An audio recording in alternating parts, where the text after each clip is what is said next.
Abid Shirley साहब मुझे सिर्फ ये रिस्पॉन्ड कर दें, न्याय साहब आप भी हमारे दिलों में रहते हैं। आबिद साहब ये आप वैसे, क्योंकि इमरान खान ने आपका अरसा दराज तंग कर दिया था, तो और किस चक्कर में नहीं, मुल्क से बचाने वाली बात नहीं, इसलिए आप पावर में आए। तो उसका मतलब इमरान खान डिटर्मिन कर रहा है आपकी पॉलिटिक्स को, ख्वाह वो स्याह हो रही है, सफेद हो रही है, खूह में जा रही, जहां जा रही है। जी आबिद भाई क्विकली प्लीज। मैं कामरान भाई अपने भाई इरशाद भट्टी साहब को सिर्फ 30 सेकंड में जवाब दूंगा। मेरे भाई इरशाद भट्टी साहब ने हमें केसों का बताया।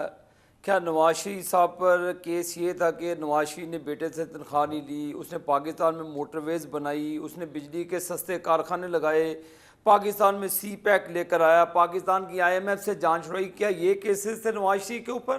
क्या इन भोंडे इल्ज़ामात पर मेरे भाई उस वक्त के आपके जो चहेते थे साकिब नसार, और उसमें फैज़ हमीद का किरदार था। फैज़ हमीद जाता था जस्टिस सदीकी साहब के पास, कहता था जी अगर मरीम नवाज और नवाज शरीफ बाहर आते तो मेरे 2 साल की मेहनत ज़ाया हो जाती है। खुदा के लिए भट्टी साहब आप भाई हैं, इन हक़ाइक़ को मस्क ना किया करें। जहाँ पे मेरे बड़े बुजुर्ग हैं काबिल एहतराम न्याजी साहब, इनका बहुत शुक्रिया, बड़ा प्यार करते हैं पॉइंट आ गया सर। मैं न्याजी साहब की गुजारिश करता रहूँ। मैं अभी इनका जो आपने सवाल किया उसमें जवाब देने लगा। मियाँ नवाज शरीफ साहब के पास आए थे और शहबाज शरीफ साहब ने भी तय कर लिया था कि हम रिज़ाइन देंगे और हम इलेक्शन में जाएंगे। वहाँ पे मिफ्ता इस्माइल भी थे जिन्होंने वो फाइलें उठाई हुई थी और जो प्रेजेंटेशनें दे रहे थे और ग्रीन पाकिस्तान दिखा रहे थे। वो लॉन्ग मार्च कर दिया इमरान खान ने, ठीक है आप लोग फंस गए उसके अंदर। पॉइंट आ गया आपका। नहीं, अब पॉलिटिक्स हुई जो भी हुआ, लेकिन भट्टी साहब कामरान भाई, अब आपके सामने मेरी बात सुने। फैज हमीद और आपका जो नेक्सेस है जो भी आ गया उसका, हम उससे नहीं घबराए थे। मियाँ नवाज शरीफ साहब 200% इलेक्शन जाने के हक में थे। जो भी चीज़ें हैं उसमें मौलाना फजलुर रहमान साहब हैं, आसिफ अली जरदारी साहब हैं और जितने भी पॉइंट आ गया पॉइंट आ गया। मैं दोबारा आपके पास आना बहुत किल्लत है। हाँ जी, जो आबिद साहब ने जो बात की है ना, और जो बात न्यायी साहब ने की है, वो ये है कि इमरान खान नून लीग की सियासत को डिटर्मिन कर रहे हैं कि अगर न्यायी साहब की बात को मलोन समझ लिया जाए। और अभी देखें, हम देखते हैं कि इमरान खान की इतनी सहूलतकारी हो रही थी कि 3 ये जो खवातीन पकड़ी गई हैं, ये बुशरा बीबी और इमरान खान के दरमियान जो है वो राब्ते करवा रही थी, यानी कि कमाल नहीं हो गया। किस तरह देखते हैं भट्टी साहब इन तमाम चीजों को? पहली बात तो ये मेरे भाई के, मैं अपने बड़े भाई और बहुत ही काबिल एहतराम न्याजी साहब से बस इतना ही कहना है कि पास कर या बर्दाश्त कर, मेहनत कर, हसद ना कर। दूसरी बात, अभी कहा गया कि नवाज शरीफ साहब करना पड़ेगा। नवाज शरीफ साहब जो है उनको कुछ पता नहीं था।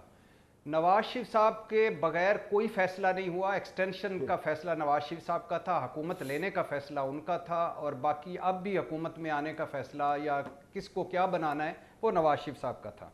तीसरा वजह इनके आने की थी, जाहिर है, एक तो हरीफ सामने इमरान खान था जिनके सामने सियासत ख़त्म हो रही थी, और दूसरी नवंबर तकर्री थी जिसकी बाकी कोई ये सारी कहानियाँ हैं कि रियासत बचानी थी या मुल्क बचाना था। नवंबर तकर्री थी और इमरान खान था। तीसरी बात यह है कि अभी मेरे भाई ने कहा कि अमेरिका में भी ट्रंप और बाइडन में भी होता है। भाई ट्रंप और बाइडन ने कभी मिसाके जमहूरियत नहीं किया और ना कभी मिलकर हुकूमतें बनाई हैं। उनकी सियासत होती है, वो करते हैं। तो यहाँ तो हमें पहले मिसाके जमहूरियत करते हैं, फिर मिलकर हुकूमतें बनाते हैं और फिर अगेंस्ट हो जाते हैं।